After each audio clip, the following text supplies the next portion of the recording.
Hello बच्चों, very good evening. तो आज हम लोग यूनिट 6 स्टार्ट कर रहे हैं, जहां पे आप पढ़ोगे stereo chemistry of the organic compound. देखो, ये यूनिट अपने आप में बहुत इंपॉर्टेंट है, ऑर्गेनिक केमिस्ट्री का पहला यूनिट है। तो हम लोग यहाँ पढ़ने वाले हैं स्टीरियो केमिस्ट्री, मतलब आइसोमेरिज्म के बारे में कंप्लीट डिटेल हम लोग करने वाले हैं। आइसोमर्स क्या होते हैं और आइसोमर की क्या प्रॉपर्टी होती है, किन किन चीज़ों पर फोकस करना है, वन बाय वन चलो डिस्कस करते हैं। सो इसमें आप सीखने को आपको मिलेगा किसी भी मॉलिक्यूल को कितने तरीके से लिखा जा सकता है, उनके स्ट्रक्चर्स क्या होते हैं, और डिफरेंट मॉलिक्यूल को हम डिफरेंट स्पेस में कैसे अरेंज कर सकते हैं। So we will starting today the isomerism chapter. उसमें दो पार्ट होते हैं, स्ट्रक्चरल और स्टीरियो। तो मैं आज आपको बताने वाला सबसे पहले आइसोमर्स। आइसोमर में जाने से पहले एक बात आती है, जैसे दो वर्ड हैं, ठीक है, जो आपस में कोरिलेट करते हैं। एक का नाम है होमोलोगस सीरीज और एक का नाम है आइसोमेरिज्म। तो आप लोग होमोलोगस तो जानते हो, है ना, होमोलोगस सीरीज आप सबको पता है। क्या आपको होमोलोगस सीरीज के बारे में आइडिया और आइसोमर के बारे में डिफरेंस क्या पता है क्या? अगर नहीं पता है तो अभी आपको पता चल जाएगा। सभी लोग वीडियो को लाइक कर लो, चैनल को सब्सक्राइब कर लो और एक बार शेयर जरूर कर दें। और मैं स्टार्ट कर रहा हूं। दो बातें आपको, दो चीजें सिखानी है। पहला मैंने क्या बोला, एक आइसोमर, नाम क्या है उसका, आइसोमर।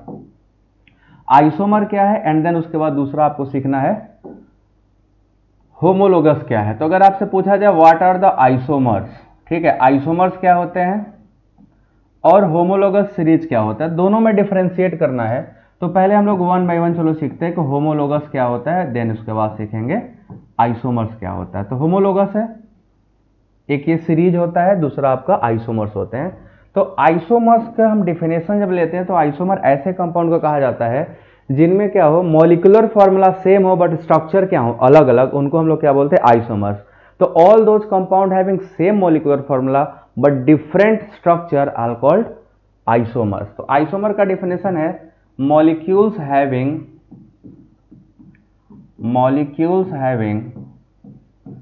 same molecular formula। ठीक है, यहां पे क्या होगा, मॉलिक्यूलर फॉर्मूला सेम होगा, same molecular formula but different structure. यहां पे क्या होगा, स्ट्रक्चर अलग होगा, फॉर्मूला सेम हो जाता है। और जो होमोलोगस कंपाउंड होते हैं इनमें क्या खास होता है, इनका मॉलिक्यूलर फॉर्मूला डिफरेंट होता है। They have different molecular formula and आपको दिखेगा कि इनका सीरीज चेन एक जैसा होता है बट मॉलिक्यूलर फॉर्मूला क्या होता है, डिफरेंट होता है। तो they have different molecular formula, they have different molecular formula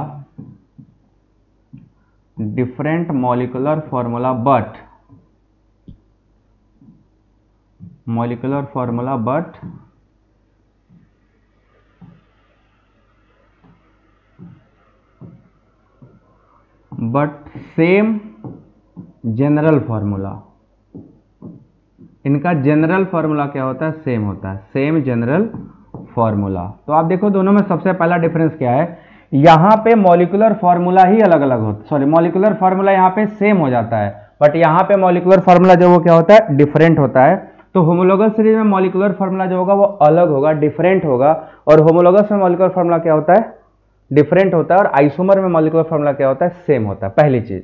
दूसरी बात, इनमें क्या होता है, they have same general formula.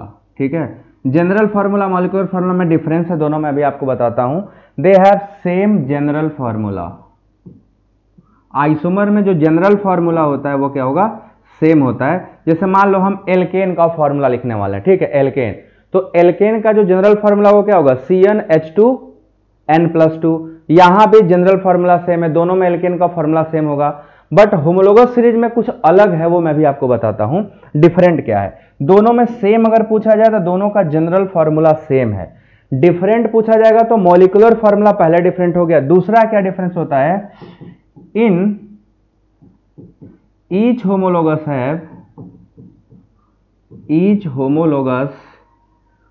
have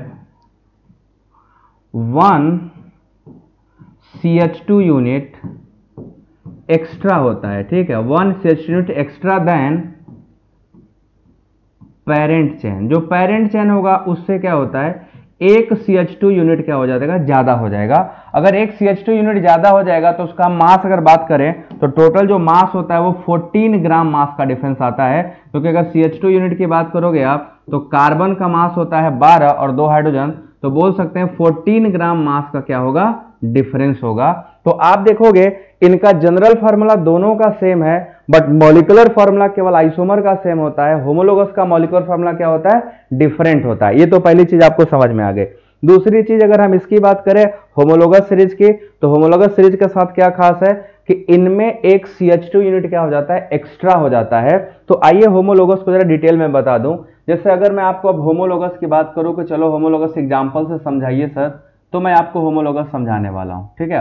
homologous series, अब इसमें देखो क्या है, जैसे मान लो आप सभी से पूछूं मैं एल्केन का जनरल फार्मूला बताओ बच्चों। अगर हम आपसे पूछें एल्केन का जनरल फार्मूला तो आप क्या बता रहे हो, एल्केन का जनरल फार्मूला किसी को याद है? तो आप बोलोगे हाँ सर सबको पता है। एल्केन का जो जनरल फार्मूला होता है वो क्या होता है, ये होता है CnH2n+2, ये जनरल फार्मूला है। हर एल्केन का फार्मूला यही होगा। बट आपसे अगर यही पूछूं कि मेथेन का फार्मूला बताइए, तो मेथेन का फार्मूला आप क्या बताओगे, मेथेन का फार्मूला बताओगे सर CH4 है ना, ये भी एल्केन है। इथेन का फार्मूला बताइए, इथेन CH3 और CH3 है। प्रोपेन का फार्मूला बताइए, तो प्रोपेन भी CH3 CH2 और CH3 है। आप इन तीनों में जरा ध्यान से देखो, तीनों का जनरल फार्मूला सेम है। तीनों का जनरल फार्मूला क्या है बच्चों, सेम है, बट अलग क्या होगा, ठीक है, अलग क्या होगा आपको ध्यान का देखने को मिलेगा। यहां से यहां जाने में कितने का डिफरेंस आया, ध्यान से देखोगे तो आपको CH2 यूनिट का डिफरेंस आया। जरा ध्यान से देखो CH2 यूनिट का डिफरेंस आया कि नहीं आया, CH2 यूनिट का डिफरेंस आया। यहां से यहां जाओगे, यहां से यहां, तो फिर कितने का डिफरेंस आ रहा है, एक और CH2 यूनिट का। जरा चेक करके बताओ क्या दोनों में CH2 यूनिट ही डिफरेंस हो रहा है कि नहीं। अगर हम मेथेन में एक CH2 डाल दें, अगर हम मेथेन में एक CH2 डाल दें यहां से यहां, तो आपको क्या मिलेगा, ये मिल जाएगा। इसमें एक नया CH2 ऐड कर दो CH2 ग्रुप, तो आपको क्या मिल जाएगा, ये मिल जाएगा। तो जरा आप सभी लोग ध्यान से देख के बताओ मुझे क्या पता चला कि यहां से यहां और यहां से यहां जाने में क्या अंतर हो रहा है, सिर्फ CH2 यूनिट का अंतर हो रहा है कि नहीं। सभी लोग बताओ केवल CH2 यूनिट का अंतर हो रहा है कि नहीं हो रहा है। तो अगर CH2 यूनिट का अंतर हो रहा है मतलब 14 ग्राम मास। अगर हम मेथेन की बात करें तो मेथेन का मास था 16 ग्राम, है ना, 16 ग्राम। इसमें 14 जोड़ दो तो क्या हो जाएगा, इसका मास देखो 30 ग्राम आएगा। काउंट करके देख लो, यही आएगा, मास निकाल के देख लो कार्बन और हाइड्रोजन का, ठीक है। 2 कार्बन का 12 दूना 24 हो जाएगा और 3 हाइड्रोजन है तो 3 3 6, 24 6 30। फिर यहाँ 30 से यहाँ जाओ तो इसका आएगा 44 ग्राम। आप देख लो मास में कितना आ रहा है, 14 ग्राम का डिफरेंस आएगा और CH2 यूनिट का डिफरेंस आ रहा है। तो ये सब क्या है, होमोलोगस है। इनका ओरिजिन सेम है, इनका परिवार क्या है, सेम है, बस डिफरेंस किसका है, एक CH2 यूनिट का है। सो यू विल फाइंड कि हमारे जो होमोलोगस है, ये मेथेन का पहला होमोलोगस इथेन है, इथेन का पहला होमोलोगस क्या है, ये प्रोपेन है, प्रोपेन का अगला होमोलोगस जो होगा वो क्या होगा, ब्यूटेन होगा। तो होमोलोगस में क्या होता है, सिर्फ CH2 यूनिट का डिफरेंस होता है। अब जो सवाल आपसे पूछ रहा हूं सभी लोग बताओ, क्या इसमें आपको मॉलिक्यूलर फॉर्मूला सेम दिख रहा है क्या, इन दोनों का मॉलिक्यूलर फॉर्मूला सेम है क्या, नहीं है। इसमें एक कार्बन 4 हाइड्रोजन है, यहाँ पे 2 कार्बन 6, तो मॉलिक्यूलर फॉर्मूला तो डिफरेंट हो गया। यहां से यहां जाने पे मॉलिक्यूलर फॉर्मूला फिर डिफरेंट हो गया। तो आप क्या सीख पा रहे हो, मॉलिक्यूलर फॉर्मूला बदल रहा है बट जनरल फार्मूला तो यही फॉलो कर रहा है ना, जनरल फार्मूला यही फॉलो कर रहा है। ये होमोलोगस की बात होती है। अगर हम यही आइसोमर की बात करते तो आइसोमर में जो था ये जनरल फार्मूला और दोनों फार्मूला सेम होते, ये कार्बन की संख्या चेंज नहीं होती। तो आइसोमर में मॉलिक्यूलर फार्मूला भी क्या होता है, सेम होता है। सभी लोग वीडियो को लाइक कर दो और एक बार चैनल को सब्सक्राइब कर लो जो न्यू बच्चे हैं, और बाकी पुराने बच्चे एक बार जल्दी से शेयर कर दो। अब बोलो बच्चों, ये बात इतनी समझ में आई सभी को, इतनी बात समझ में आई कि नहीं है जो भी मैंने बताया, इतना चला कि नहीं चला, मस्त क्लियर हो गया। अब एक चीज और बताता हूं, होमोलोगस में क्या होता है। होमोलोगस में फंक्शनल ग्रुप क्या क्या सेम होता है, देखो कुछ चीजें सेम होती है। जैसे सेम होने वाली चीजें हैं जनरल फार्मूला, है ना, जनरल फार्मूला सेम होती हैं। दूसरा क्या सेम होता है, फंक्शनल ग्रुप नहीं बदलता, इनमें फंक्शनल ग्रुप भी क्या होता है, सेम होता है, फंक्शनल ग्रुप भी सेम होता है। अलग क्या हो जाता है, अगर होमोलोगस की बात करें कि डिफरेंट क्या हो जाता है सर, तो डिफरेंट देखो क्या होता है, सबसे पहले इनका मॉलिक्यूलर फॉर्मूला डिफरेंट हो जाता है ना, मॉलिक्यूलर फॉर्मूला बदल जाएगा। दूसरा, अगर मॉलिक्यूलर फॉर्मूला बदल जाएगा तो केमिकल और फिजिकल प्रॉपर्टी दोनों बदल जाएगी, ठीक है, केमिकल एंड फिजिकल प्रॉपर्टी दोनों बदल जाएगी, केमिकल एंड फिजिकल प्रॉपर्टीज, ठीक। तो ये ऑल अबाउट हो गया आपका क्या, होमोलोगस सीरीज के बारे में। ऐसे सीरीज में क्या होता है, जनरल फार्मूला और फंक्शनल ग्रुप तो सेम होते हैं, बट मॉलिक्यूलर फार्मूला और केमिकल एंड फिजिकल प्रॉपर्टीज क्या होती हैं, वेरी कर जाती हैं, डिफरेंट हो जाती हैं। सो आपको दिखाई देगा होमोलोगस सीरीज ऐसे होते हैं। अब जैसे मान लो एल्कोहल की, चलो हम एल्कोहल की बात करते हैं। आप लोग चला बताओ एल्कोहल का जनरल फार्मूला क्या होता है। अगर हम कोई एल्कोहल की बात करें तो what is the general formula of N alcohol, alcohol का जनरल फार्मूला क्या होगा जरा बताना तो भैया। एल्कोहल जो होते हैं उनका जनरल फार्मूला क्या होता है, किसी को पता है? नहीं पता तो मैं बताऊंगा। इनका जनरल फार्मूला होता है CnH2n+2O। बस एल्केन में एक ऑक्सीजन जोड़ दो तो हो जाएगा, ठीक है ना। एल्केन में क्या करना है, एक ऑक्सीजन जोड़ दिया जाए तो आपका एल्कोहल बन जाता है। देखो बना कि नहीं बना। सभी लोग वीडियो लाइक कर लो बच्चों, क्यों नहीं लाइक करते हो, लाइक कर दिया करो, पहला काम तो ये कर लिया करो ना आप लोग, थोड़ा ड्यूटी निभाया करो आप लोग भी, मैं भी तो करता हूं। अब एल्कोहल में सबसे पहले देखो ये आपका मीथेनॉल है। मीथेनॉल अपने परिवार का सबसे छोटा मेंबर है। अगर हम मीथेनॉल से इथेनॉल बनाए तो क्या डिफरेंस आएगा, किस चीज का डिफरेंस आया आप सभी लोग बताओ। क्या फंक्शनल ग्रुप बदला? नहीं बदला। सिर्फ क्या नया आया है, अगर हम इसमें देखें तो एक CH2 यूनिट क्या हो गया, एक्स्ट्रा हो गया, है ना। इथेनॉल से प्रोपेनॉल पे अगर हम चलें तो इथेनॉल से प्रोपेनॉल में अगर हम जाते हैं तो फिर एक और एक्स्ट्रा CH2 आएगा। तो हम क्या देख रहे हैं कि बस बदल क्या रहा है, जैसे जैसे आगे चलते जा रहे हैं एक CH2 यूनिट क्या होता जा रहा है, एक्स्ट्रा होता जा रहा है। इट सिंपल मीन कि हमें जो मिल रहा है वो एक CH2 यूनिट का डिफरेंस मिल रहा है। मतलब ये सभी स्पीसीज आपस में क्या है, होमोलोगस है। These all species are homologous to each other, है ना, homologous to each other. General formula पूछे थे, एल्कोहल इथेनॉल थोड़े पूछे थे नितेश बाबू, आपने तो एल्कोहल ही मिथेनॉल ही बता दिया। तो बोलो ये क्लियर हुआ कि नहीं हुआ, ये क्लियर हुआ ना सबको। होमोलोगस समझ में, किसी भी कंपाउंड का आप ले लोगे जनरल फार्मूला तो सेम होगा बट मॉलिक्यूलर फार्मूला कभी सेम नहीं होगा। बट फंक्शनल ग्रुप देखो हमेशा सेम है। इसमें भी फंक्शनल ग्रुप OH ही था, एल्कोहल था, इसका भी एल्कोहल ही है और इसका भी एल्कोहल ही है। अगर फंक्शनल ग्रुप बदल गया तो आइसोमर में आ जाएगा, ठीक है, वो आइसोमर्स कहलाते हैं। तो ये मैंने आपको पहले सिखाया होमोलोगस सीरीज। कितने लोगों को होमोलोगस सीरीज समझ में आ गया? अब हमको आगे चलना है। If you got about the knowledge of homologous series, now let's begin with isomers. चलो सभी लोग बता कितने लोगों को समझ में आया। सभी लोग वीडियो लाइक कर लो बच्चों, और चैनल को न्यू स्टूडेंट जरूर सब्सक्राइब करें, बिल्कुल सब्सक्राइब करें। आपको केमिस्ट्री में इससे बेहतर कंटेंट देने वाला कोई नहीं मिलेगा यूट्यूब पे।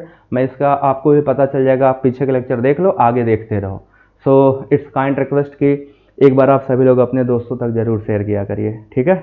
सो it is clear to all. अब चलो आइसोमर चलते हैं, ठीक है। हम लोग आइसोमेरिज्म की जब बात करेंगे ना, तो आप सबसे पहले एक चीज सीखना कि आइसोमेरिज्म में जाने से पहले हमें आइसोमर के बारे में सब कुछ जानना है। आइसोमर क्या होते हैं, कितने प्रकार के होते हैं, उन सब के बारे में पहले मैं आपको आउटलाइन दूंगा। कितने टाइप का आइसोमर है, सारा आउटलाइन देने के बाद देन वन बाय वन सबको पढ़ेंगे, ठीक है। क्या है कि हमें कितना पढ़ना है, कौन कौन सी चीजें पढ़नी है, जब इसका आइडिया नहीं होता है ना तो पढ़ने में मजा भी नहीं आता। जब आपको पता है मुझे ये सारी चीजें कवर करनी है तो आपको पढ़ने में मजा आएगा। और मैं बता रहा हूं, अगर आपने ऑब्जेक्टिव एग्जाम में बैठे हो तो आपका एक भी क्वेश्चन ऐसा नहीं होगा जो आपको न्यू लगेगा, मैं आपको करवा के दिखा दूंगा, ठीक है। सो एवरीबॉडी तैयार हो, रेडी हो ना? चलो आइसोमर लिखते हैं, ठीक है। आइसोमर का डेफिनेशन क्या था, आइसोमर का डेफिनेशन क्या था? बस 1 मिनट का टाइम दो मुझे, 1 सेकेंड, बस 1 second just.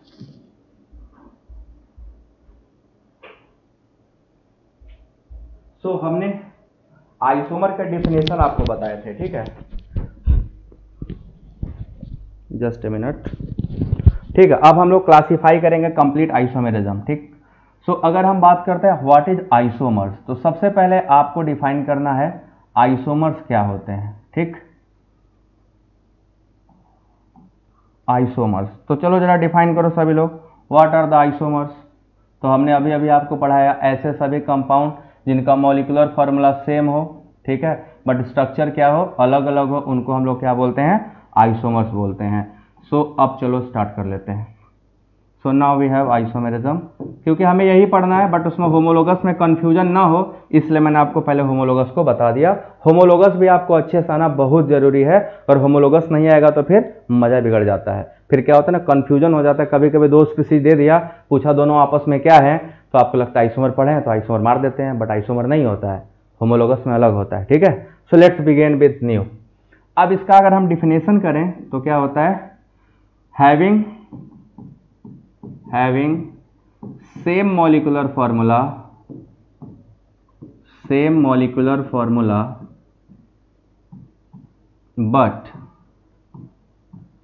but different structure। ठीक है, बट डिफरेंट स्ट्रक्चर, इनके स्ट्रक्चर क्या होते हैं, अलग अलग हो जाते हैं। मॉलिक्यूलर फार्मूला तो सेम होगा बट स्ट्रक्चर्स क्या होते हैं, अलग अलग होते हैं। तो ये ऐसे स्पीसीज को हम लोग क्या बोलेंगे, आइसोमर्स बोलते हैं। Such species are known as isomers. अब आपको बताना मुझे ये है, आइसोमर कितने टाइप के होते हैं। आप लोग कितने टाइप के आइसोमर्स के बारे में जानते हो? How many type of isomers you know about, what are type of the different isomers, कितने का नॉलेज है आपको? जल्दी से बताइए सभी लोग। और सभी लोग वीडियो लाइक करते रहो, कर नहीं रहे हो, कहना पड़ता है, कितना अच्छा है ना, बुरी बात है। दो टाइप का होता है, एक को हम लोग बोलते हैं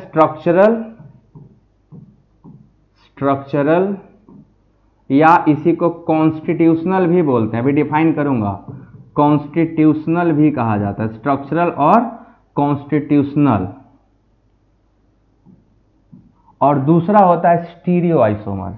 ठीक है, दूसरा होता है आपका stereo isomers, constitutional and stereo isomers.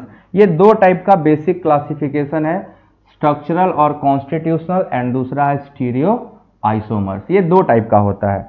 अब इन दोनों को सब डिवीजन में डिवाइड किया गया है। ठीक है, ये सब दो पार्ट्स में, सब अलग अलग पार्ट में क्या होते हैं, डिवाइडेड होते हैं। कॉन्स्टिट्यूशनल के बाद आपका जो कॉन्स्टिट्यूशन है, अगर हम इसको डिफाइन करें तो they have difference in structure. ठीक है, डिफरेंस इन स्ट्रक्चर, इनका जो स्ट्रक्चर डिफरेंस होता है, स्ट्रक्चर ड्यू टू बॉन्डिंग और लिंकेज ऑफ एटम्स। ठीक है, इनमें जो बॉन्डिंग या लिंकेज होता है एटम का, वो चेंज होता रहता है। तो जब बॉन्डिंग या लिंकेज चेंज होगा तो डिफरेंट डिफरेंट स्ट्रक्चर मिलेंगे। इसको हम लोग क्या बोलते हैं, ऐसे को हम लोग बोलते हैं नॉर्मल केस में कॉन्स्टिट्यूशनल या स्ट्रक्चरल आइसोमर कहा जाता है। बट जो स्टीरियो आइसोमर्स होते हैं इनको क्या डिफाइन करते हैं, ठीक है, डिफरेंट अरेंजमेंट ऑफ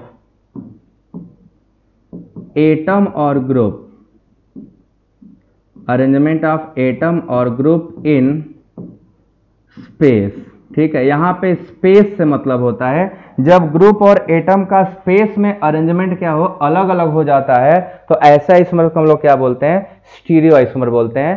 तो स्टीरियो आइसोमर में क्या होता है, स्ट्रक्चरल डिफरेंस नहीं होता, वहां पे आपका 3 डायमेंशनल स्पेस में जो डिफरेंस आता है उसकी वजह से होता है। तो यहां पर हम लोग बोलते हैं 3D स्पेस में ओरिएंटेशन बदल जाने की वजह से जो आइसोमर अराइज होते हैं, such isomers are called stereo isomers. ऐसे आइसोमर्स को हम लोग क्या बोलते हैं, स्टीरियो आइसोमर्स कहते हैं। बात समझ में आया सभी को? Such isomers are called stereo isomers. अब हम देखेंगे वन बाय वन कि स्टीरियो कितने टाइप के होते हैं और स्ट्रक्चरल कितने टाइप के होते हैं। तो सबसे पहले आप लोग चलो लिखोगे स्ट्रक्चरल आइसोमर। तो इनके जो टाइप है भैया ध्यान से देखिएगा, याद भी रखिएगा। कितने टाइप के होते हैं, वन बाय वन बताओ। तो एक आप पढ़ोगे चेन आइसोमर्स, दूसरा होता है पोजिशनल आइसोमर्स,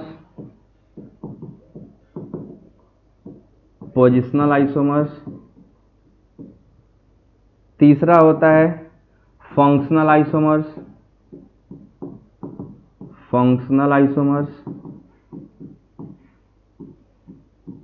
नेक्स्ट इसके बाद होता है आपका मेटामर्स या मेटामेरिज्म बोलते हैं, मेटामर्स। और लास्ट में आप देखोगे रिंग चेन आइसोमर। ठीक है, यहां पे क्या पढ़ोगे, रिंग और चेन आइसोमर।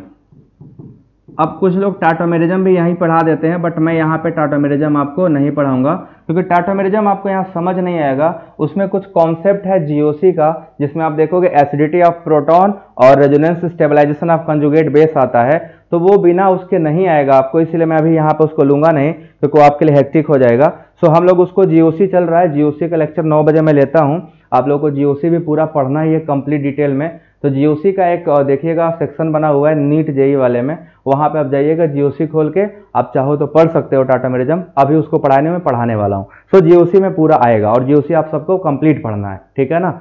सो अभी आपने देखा इतने टाइप के तो हमारे होते हैं स्ट्रक्चरल आइसोमर।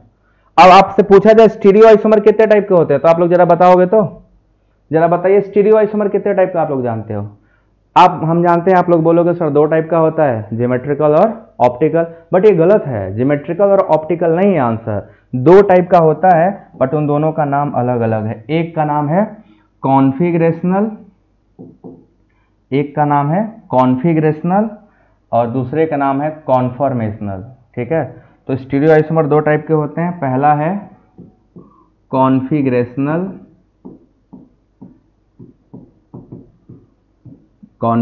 और दूसरा होता है आपका कॉन्फॉर्मेशनल। तो जो कॉन्फॉर्मेशन पढ़ते हैं हम लोग वो कॉन्फॉर्मेशनल में आता है, और जब कॉन्फिगरेशन करते हैं तो कॉन्फिगरेशनल में आता है। अभी दोनों में डिफरेंस बताता हूं, ठीक है।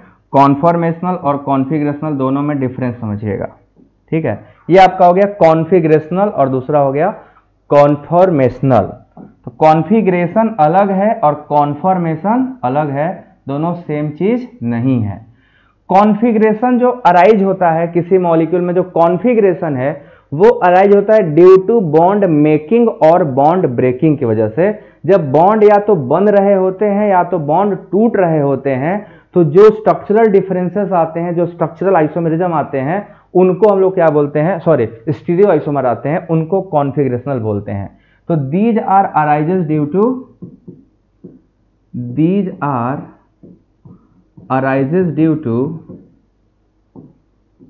टू बॉन्ड मेकिंग और bond breaking, due to bond making, या तो बॉन्ड बनने की वजह से या तो बॉन्ड टूटने की वजह से, ठीक है।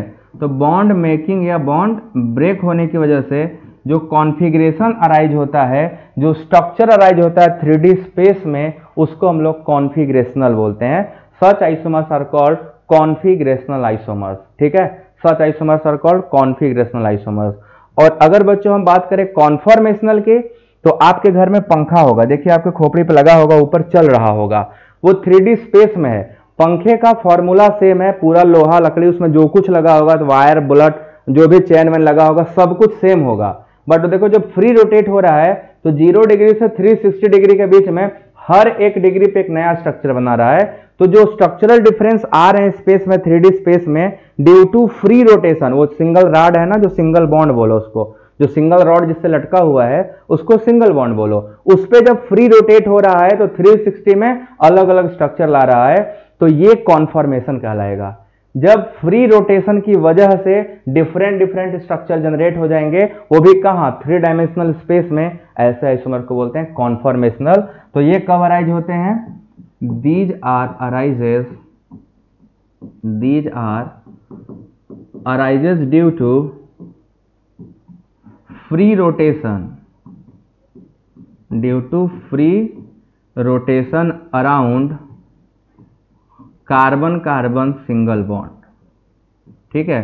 कार्बन कार्बन सिंगल बॉन्ड के अराउंड जब फ्री रोटेशन होता है तो जो आइसोमेरिज्म आएगा उसका नाम कॉन्फॉर्मेशनल होता है, और जब बॉन्ड मेकिंग या बॉन्ड ब्रेकिंग से अराइज होता है उसका नाम कॉन्फिगरेशनल होता है। तो स्टीरियो ये 2 टाइप के होते हैं। इसके बाद अब आप इसके अंदर आओगे तो आपको मिलेगा कि इसके अंदर ज्योमेट्रिकल और ऑप्टिकल होता है, ठीक है। इसके अंदर जो है हमारा ज्योमेट्रिकल आइसोमर और ऑप्टिकल आइसोमर पाया जाता है। तो आप देखो, आपको ज्योमेट्रिकल और ऑप्टिकल याद था, स्टीरियो में 2 होते हैं, ज्योमेट्रिकल और ऑप्टिकल, नहीं उसके अंदर 2 पार्ट है, उसके अंदर वाले एक पार्ट में जाके दोनों होते हैं। तो यहां पे आपको मिलेगा ज्योमेट्रिकल आइसोमर, जो पूरा डिटेल में पढ़ोगे, ज्योमेट्रिकल आइसोमर, और दूसरा यहां पे होता है ऑप्टिकल आइसोमर्स, ऑप्टिकल आइसोमर्स। सो हम लोगों को ये पूरा कवर करना है, ठीक है। इतना पूरा पार्ट है जो आपको कवर करना है। ये हमारा था बेसिक क्लासिफिकेशन ऑफ आइसोमेरिज्म। जो आपने देखा कंप्लीट जो आइसोमेरिज्म है वो इतने पार्ट में क्लासिफाइड है, ठीक है। आइसोमर यहाँ से स्टार्ट होते हैं, फिर आपको सबका डेफिनेशन बताते हुए मैं आपको फाइनल तक ले गया यहाँ तक। अब बस आपसे एक सवाल पूछना है, आप कहाँ से पढ़ना पसंद करोगे? स्टीरियो आइसोमर से पढ़ना पसंद करोगे या स्ट्रक्चरल आइसोमर से? आप जहाँ से पसंद करोगे बताओ, मैं वहाँ से स्टार्ट करूँगा। न्यू बच्चे प्लीज़ चैनल को सब्सक्राइब कर लीजिए और सभी लोग वीडियो लाइक करते चलिए, क्योंकि जितने लोग लाइव है उसके आधा ही वीडियो लाइक किया गया है, तो अच्छी बात नहीं है ना। हाँ, तो आप लोगों से ये आपके लिए ऑप्शनल है, आप सभी लोग बताइए कहाँ से स्टार्ट करा जाए। आप किस सेक्शन से पढ़ना चाहोगे, स्ट्रक्चरल से या स्टीरियो से?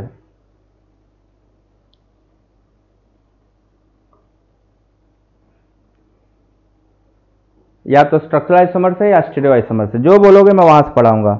मेजोरिटी जो बोलेगी वही होगा। Very good evening everybody.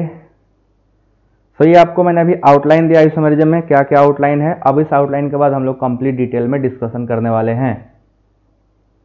शुरू से करा जाए, स्ट्रक्चरल से करा जाए?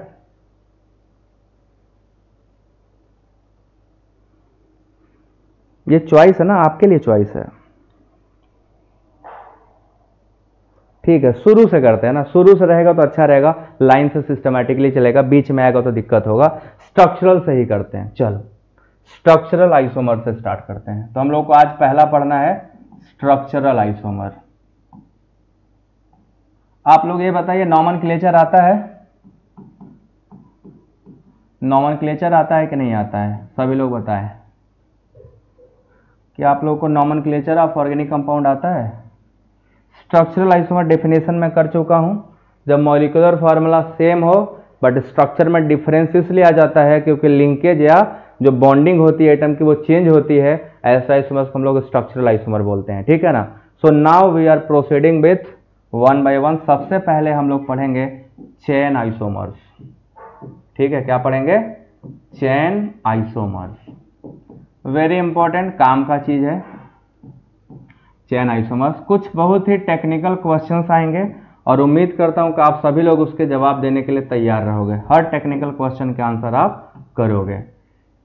चेन, जैसा कि इसका नाम ही बता रहा है चेन, ठीक है। ऐसे सभी मॉलिक्यूल जिनका मॉलिक्यूलर फॉर्मूला सेम हो बट चेन का लेंथ क्या हो, बदल जाता हो। चेन लेंथ क्या हो, डिफरेंट हो जाए। Same molecular formula but difference in length of carbon chain या difference in length of parent chain is called chain isomers. तो those molecule having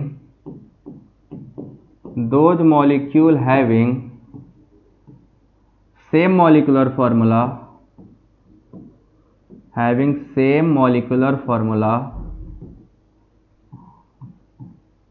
but difference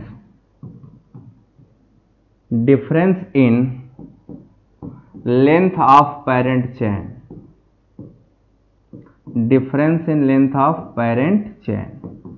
ठीक है। ऐसे सभी मॉलिक्यूल जिनमें क्या हो, मॉलिक्यूलर फार्मूला सेम हो बट पेरेंट चेन का लेंथ क्या हो, डिफरेंट हो, ऐसे आइसोमर्स को हम लोग बोलते हैं चेन आइसोमर। आप चलिए सबसे पहले मैं आपको एग्जांपल देता हूं। हमारे पास एक फार्मूला है C4H10, ठीक है। C4H10 ब्यूटेन का फार्मूला है, ये ब्यूटेन होता है। अब देखो इसके मैं दो स्ट्रक्चर बना सकता हूं। सबसे पहले आप सीधा स्ट्रक्चर बनाइए, तो सीधा बनाइएगा तो क्या बनेगा, CH3 CH2 और CH3। ये देखो 4 कार्बन का है, तो अगर इसमें हम नंबरिंग करें तो हम करेंगे 1 2 3 4। इसका नाम ब्यूटेन है क्योंकि 4 कार्बन से ब्यूट आता है, और क्योंकि ये एल्केन है तो इसका नाम क्या हो जाएगा, ब्यूटेन। बट इसी का एक और स्ट्रक्चर बनता है, वो 3 ही कार्बन का होता है। देखिए CH3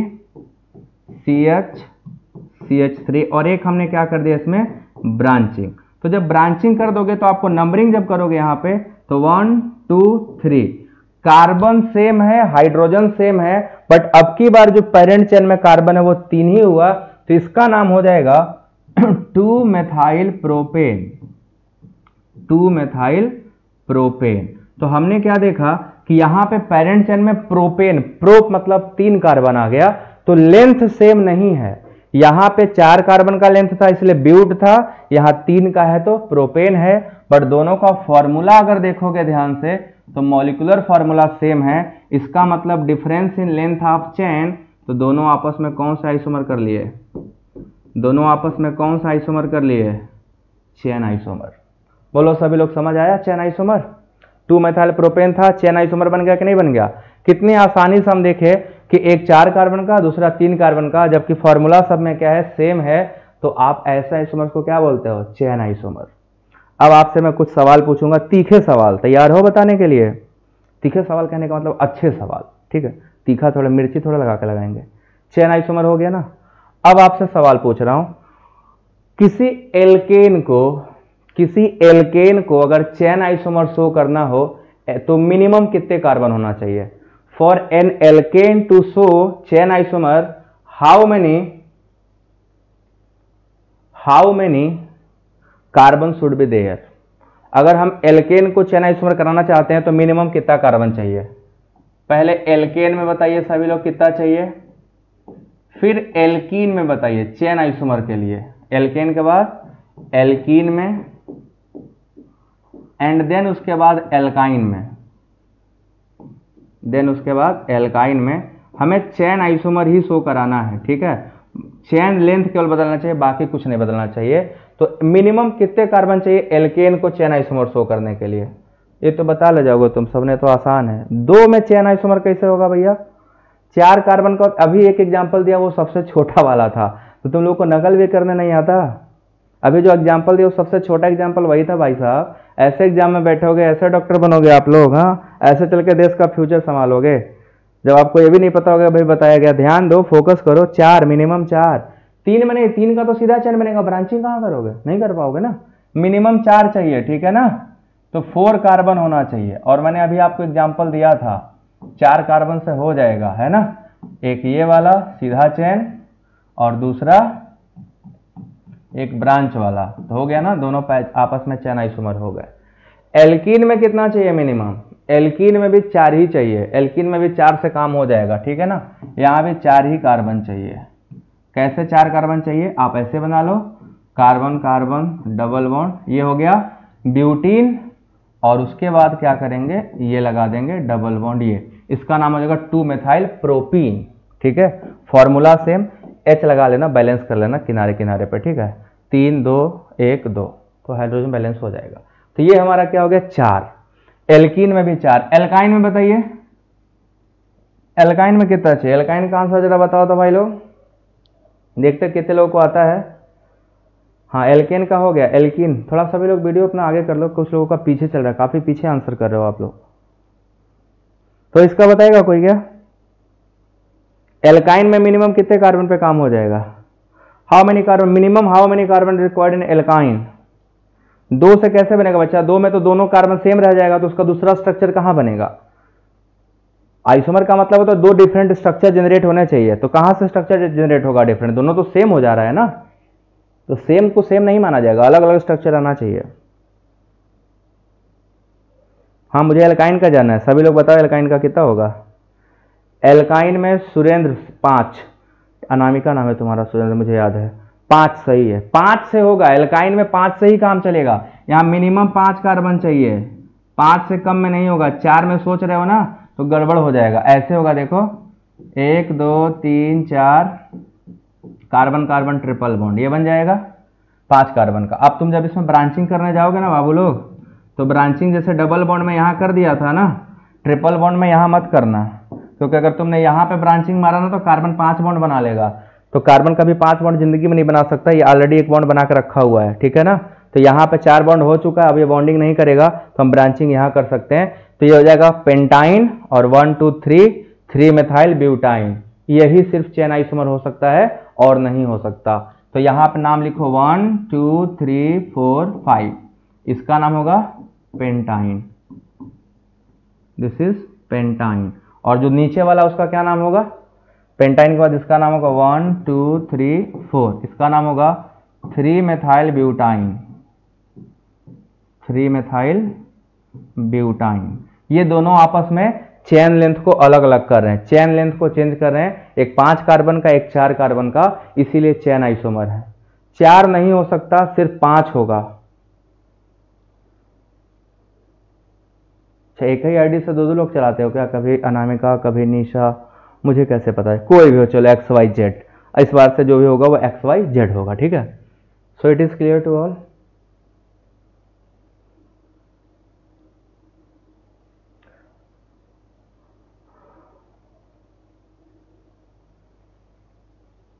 है ना, ये हो गया, ये था चेन आइसोमर। तो जब भी मॉलिक्यूलर फार्मूला सेम हो, चेन लेंथ बदल जाएगा, ऐसा आइसोमर्स को क्या बोलेंगे? चेन आइसोमर बोला जाता है। It is clear to everybody. आप सीधा इसका क्वेश्चन जब करेंगे तो क्वेश्चन में मिलेंगे, ठीक है। How is even possible? क्या मानसी?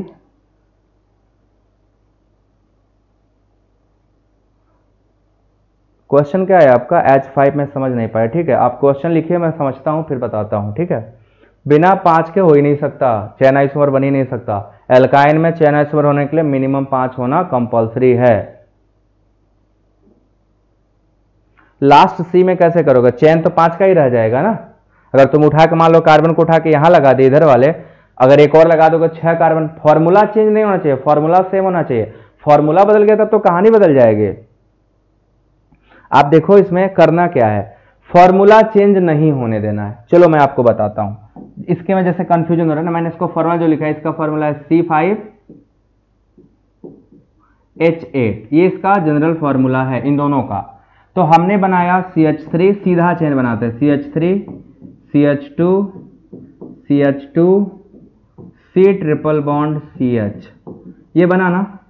अब चलो इसको हम 5 कार्बन का तो हो गया, इसको 4 कार्बन करेंगे तभी चेन आइसोमर बनेगा, या 3 कार्बन करेंगे तब? भैया 6 कार्बन कर नहीं सकते, फॉर्मूला बदल जाएगा।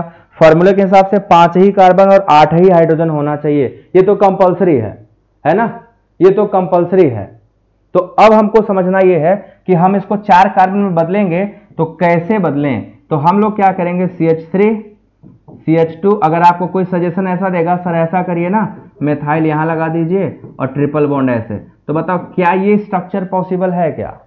इस कार्बन पे कितने बॉन्ड हो गए? काउंट करो, 5 बॉन्ड, 3 इधर, एक इधर, एक इधर, तो 5 बॉन्ड पॉसिबल है? नहीं पॉसिबल है ना, कभी पॉसिबल होगा ही नहीं, क्योंकि हम सब जानते हैं कि कार्बन 5 बॉन्ड नहीं बनाता, कार्बन मैक्सिमम बना सकता है तो 4 बॉन्ड बना सकता है। And now what we are seeing here कि 5वां बॉन्ड बन गया, तो इसको उड़ाओ, यहां से लगा ही नहीं सकते, ये गलती है। तो हम लोग क्या करेंगे, उस मेथाइल को यहां लगा सकते हैं, ये लगेगा तो काम बन जाएगा। तो ये हम बना सकते हैं, बट यहां नहीं लगा सकते। तो 4 कार्बन वाले में तो पॉसिबल ही नहीं होगा। तो जैसे ब्यूटीन बनाए हो, जैसे यहां बनाए हो, तो तुम सोचोगे सर 4 कार्बन मेथाइल बना लेते हैं, तो क्या ये स्ट्रक्चर पॉसिबल था? नहीं पॉसिबल था। वो इसलिए नहीं पॉसिबल था क्योंकि कार्बन 5 बॉन्ड नहीं बनाएगा, एंड दैट इज वाई। तो अब समझ में आया ना कि 5 क्यों चाहिए? 5 होगा तभी यहां पे एक मेथाइल आकर जुड़ेगा और इसका नाम क्या हो जाएगा? ब्यूटाइन हो जाएगा, पेंटाइन और ब्यूटाइन, अदरवाइज नहीं हो पाएगा। सो आई होप कि आप लोगों को यह बात समझ में आई होगी। Now it is clear. अभी बोलो सभी लोग, अब समझ आया? आगे चला जाए। So new student please subscribe our channel. यहां तक क्लियर हो गया, अब आगे चलूं मैं, चेन के बाद पोजीशन पे आ जाए।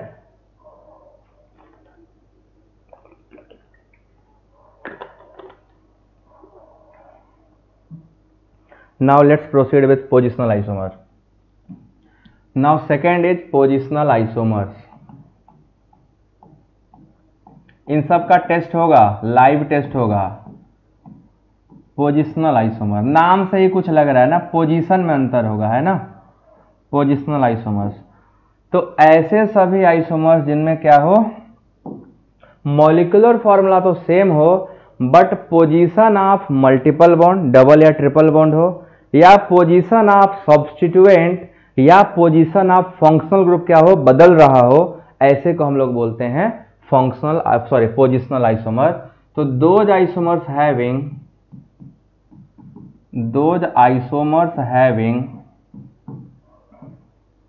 having same molecular formula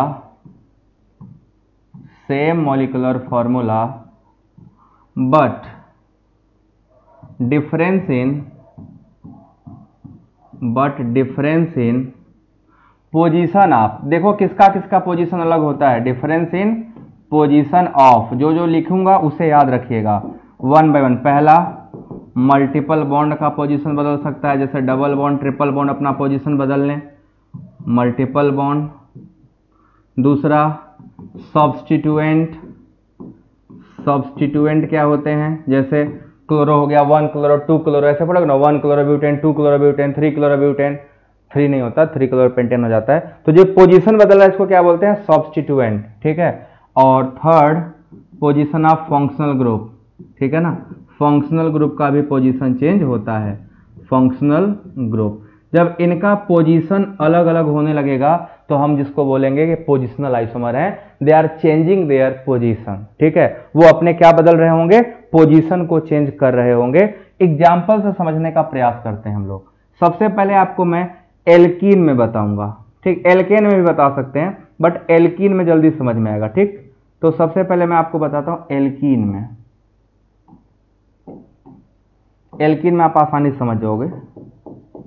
देखो आपको मैंने एक एल्कीन दिया, मिनिमम 4 कार्बन चाहिए एल्कीन के लिए, भी बताता हूं कैसे। देखो अभी आप देखो इसको बनाओ, CH3 CH2 CH double bond CH2, एक ये हो गया। दूसरा CH3 CH double bond CH CH3। इन दोनों में बताओ बच्चों क्या डिफरेंस क्या है, दोनों का फॉर्मूला C4H8 है, दोनों का मॉलिक्यूलर फॉर्मूला यही है, आप काउंट करके देख लो।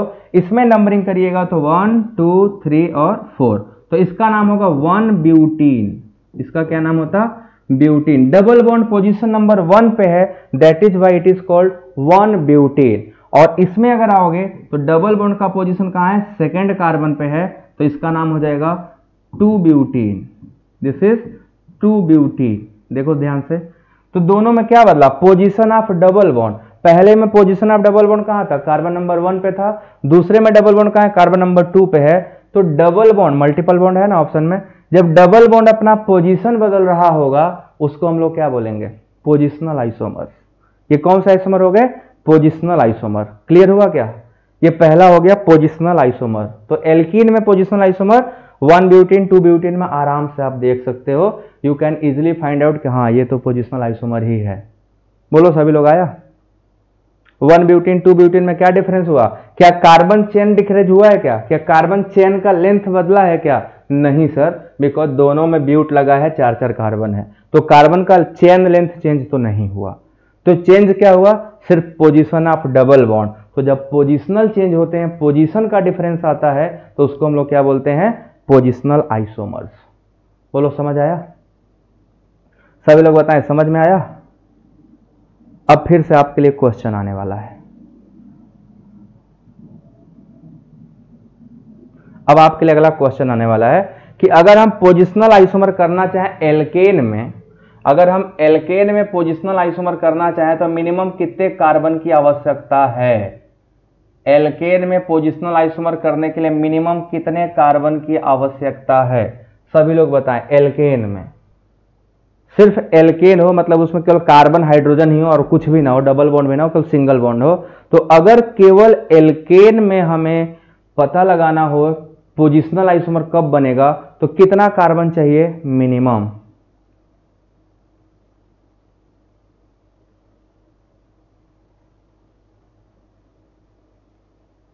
मिनिमम 4 में नहीं, एल्केन में मिनिमम 4 में काम नहीं बनेगा। ध्यान से देख लो, अगर आप पोजिशनल चेंज लाना चाहते हो तो मिनिमम जो आपको कार्बन चाहिए वो 6 चाहिए, ठीक है ना, मिनिमम कार्बन यहाँ पे 6 चाहिए। इसको देखो, इसका नाम बताओ और दूसरा इसका नाम बताओ। अभी एग्जाम्पल से समझा देता हूँ, फिर एक्सप्लेन भी कर दूंगा। इन दोनों का नाम बताइए। तो पहले वाले का नाम अगर हम लिखेंगे तो यहां से 1 2 3 4 5 और मेथिल एक 6 कार्बन का है, तो इसका नाम हो जाएगा 2 मेथाइल पेंटेन, 2 मेथाइल पेंटेन। देखो पेंटेन है तो पेंटेन पेरेंट चेंज रहना चाहिए, वो चेंज नहीं होना चाहिए। पेंटेन है तो पेंटेन रहेगा, 2 मेथाइल पेंटेन।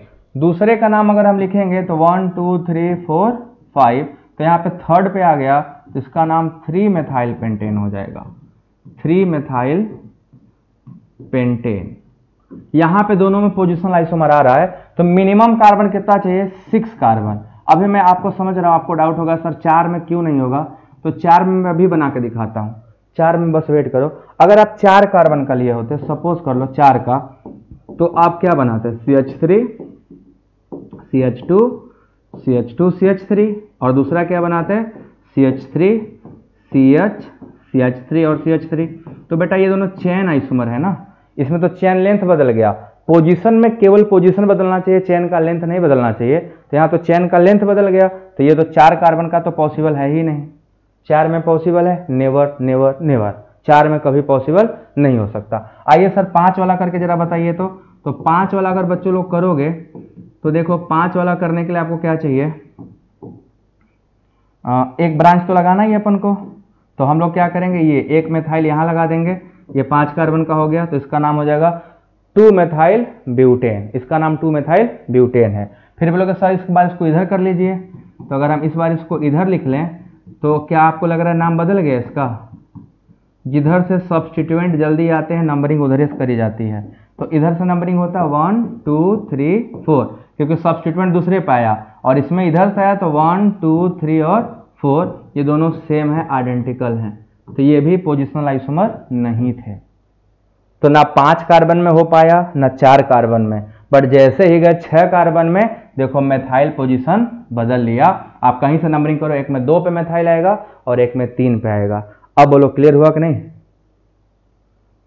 इसमें नहीं हो पाया, इसमें भी नहीं हो पाया, तो मिनिमम कितने कार्बन में हो पाया, 6 में हो पाया।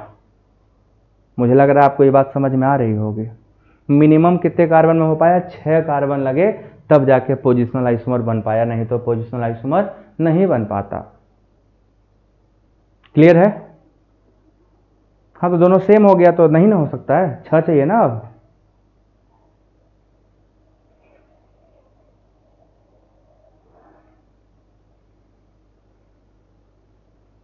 सो आई होप कि आप लोगों को ये बात समझ में आ गई होगी। अब एल्केन में 6 चाहिए, एल्कीन और एल्काइन में कितना चाहिए, एल्कीन में मिनिमम कितना कार्बन चाहिए, अगर हमें एल्कीन को पोजिशनल आइसोमर शो करना हो तो मिनिमम कितने कार्बन चाहिए, एल्काइन को शो करना हो तो कितने कार्बन चाहिए, एल्काइन को शो करना हो तो कितने कार्बन चाहिए, चलो बता दो जल्दी से, एल्कीन में कितना और एल्काइन में कितना। एल्केन में 6 ही चाहिए था, वो तो हो गया। Now you have to answer this too, alkene में मिनिमम कितने कार्बन पे चेन आइसोमर मिले, सॉरी पोजिशनल आइसोमर मिलेगा, और एल्काइन में कितने कार्बन पे पोजिशनल आइसोमर मिलेगा।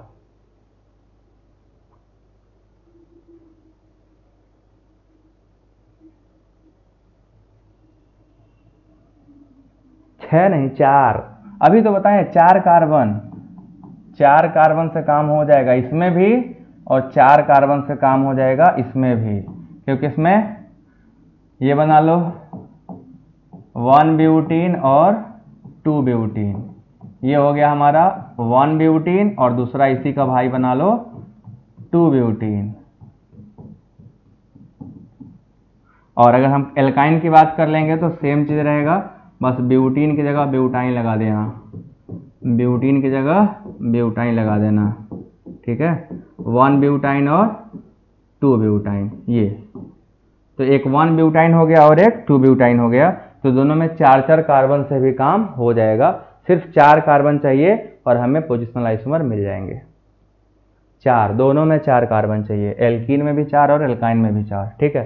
तो एल्केन एल्कीन एल्काइन हो गया। अगर आपसे जनरल सिंपल पूछें कि केवल पोजिशनल आइसोमर शो करना है तो मिनिमम कितने कार्बन में पोजिशनल आइसोमर हो जाएगा, यहां पे ये नहीं बताना कि एल्केन में एल्कीन में एल्काइन में, कोई भी कंपाउंड ले लो, धरती पे जितने कंपाउंड है मिनिमम कितना कार्बन चाहिए पोजिशनल आइसोमर शो करने के लिए, किसी भी मॉलिक्यूल को मिनिमम कितने कार्बन में पोजिशनल आइसोमर शो कर लेगा, बताइए सभी लोग। हम जनरल क्वेश्चन है, कोई भी मॉलिक्यूल हो सकता है, वो एल्कीन नहीं है, वो एल्काइन नहीं है, वो एल्केन नहीं है, स्पेसिफाइड नहीं है, वो कुछ भी हो सकता है। तो कुछ भी अगर हो तो कितने कार्बन में आप पोजीशन दिखा सकते हो, हाँ इतने कार्बन में भी सर पोजीशन दिखाया जा सकता है। तो मिनिमम कितना कार्बन चाहिए पोजीशन आइसोमर शो करने के लिए, just I want to no.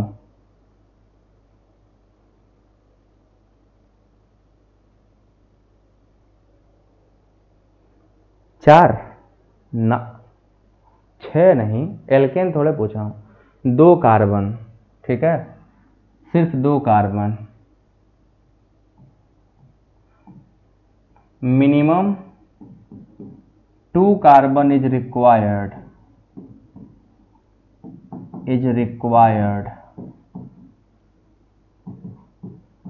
To show positional isomer,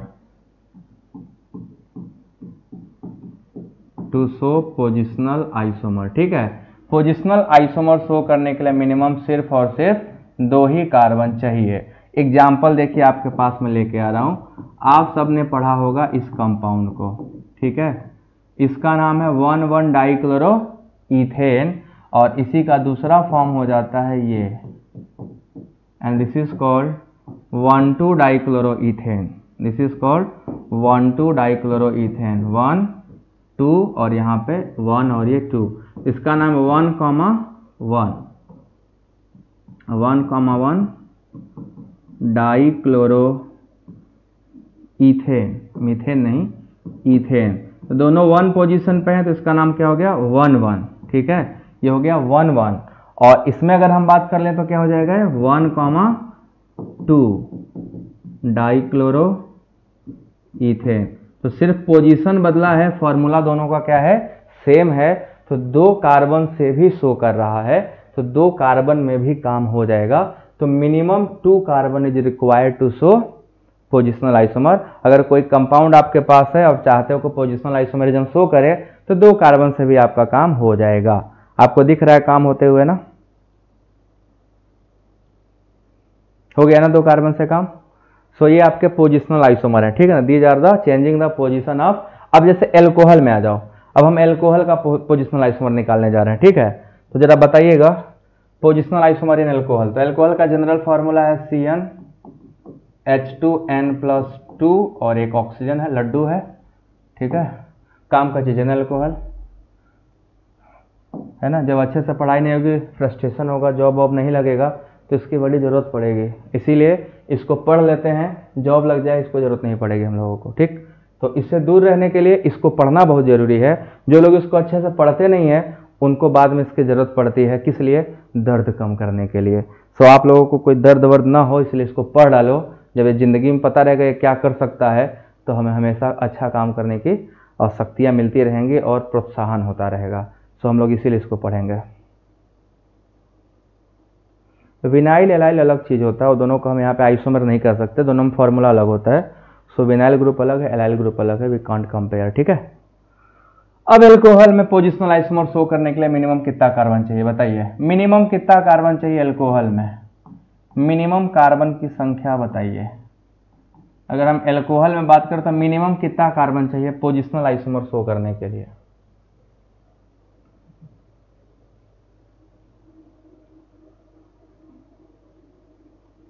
बता सकता है कोई?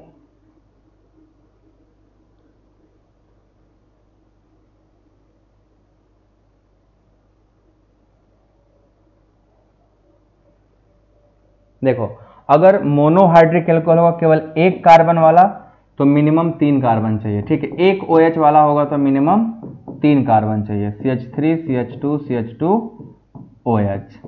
ये आपका हो गया 1 प्रोपेनॉल और इसी को हम क्या कर लेंगे बीच में लगा देंगे तो इसका नाम हो जाएगा 2 प्रोपेनॉल, दिस इज 2 प्रोपेनॉल। तो 1 प्रोपेनॉल और 2 प्रोपेनॉल दोनों पोजिशनल आइसोमर है, this is 1 propanol and this is 2 propanol. तो दोनों आपस में पोजिशनल आइसोमर है। अगर 1 OH होगा तो, अगर 2 OH होगा तो 2 कार्बन में भी काम हो जाएगा। आप देखो यहाँ पे जैसे आपने अभी उसको पढ़ा ना क्लोरो को, वैसे यहाँ पे इसको भी पढ़ सकते हो। तो मोनोहाइड्रिक के लिए मिनिमम 3 कार्बन चाहिए और जिसमें 2 OH लगा हो वहां पे 2 कार्बन पे भी काम हो जाएगा। ये दोनों आपस में 1,1 डायोल है, ये 1,2 डायोल है। तो 2 कार्बन के लिए 2 चाहिए, मतलब 2 OH वाले के लिए 2 कार्बन, बट 1 OH वाले के लिए मिनिमम 3 कार्बन चाहिए। तो कौन सा है इस पे डिपेंड करेगा, ठीक है, इस पे डिपेंड करेगा। तो this is all about the positional isomer. तो आपको पोजिशनल आइसोमर समझ में आया क्या? आप सभी को पोजिशनल आइसोमर समझ में आया कि हम पोजिशनल आइसोमर कैसे निकाल सकते हैं? तो chain isomer, positional isomer, classification of isomer, इतनी सारी चीज़ें आप सभी को समझ में आ गया। सो ये लेक्चर कंटिन्यू रहेगा और मैं आपको बता रहा हूँ इस लेक्चर से आने वाले कॉम्पिटिटिव एग्जामिनेशन या आपके जो भी एग्जामिनेशन आप अपीयर हो रहे हो, क्वेश्चन अच्छे अच्छे आते हैं और गारंटी मैं बता रहा हूँ, आप लोग को प्रैक्टिस भी कराऊंगा। एक भी क्वेश्चन ऐसा नहीं होगा जो अनदेखा, अनसुना और एकदम न्यू लगेगा। सब कुछ पढ़ा लगेगा, सब कुछ आता हुआ रहेगा और आप मैक्सिमम स्कोर करके आओगे, सही करके आओगे। बस लगे रहो, मेहनत उतनी ही करी जाएगी, मेहनत में कोई कमी नहीं करना, ना आप करोगे ना हम करेंगे। रिजल्ट बढ़िया चाहिए, ठीक है ना। जब रिजल्ट आएगा तब सेलिब्रेशन किया जाएगा। अभी पसीने बहा लो, मेहनत कर लो, इंटरनेट खर्चा कर लो, थोड़ा सा मेहनत है, बिना मेहनत का किसी को क्या ही मिला है आज के डेट में। और कंपटीशन के इस दौर में बिना मेहनत को आपको पानी भी नहीं मिलने वाला है ना। So we have to do at a extreme level, है ना। अपनी लेवल एक्सट्रीम पे करते हैं एंड देन देखते हैं रिजल्ट साला कैसे नहीं आएगा। आएगा, रिजल्ट के पापा भी आते हैं, ठीक है।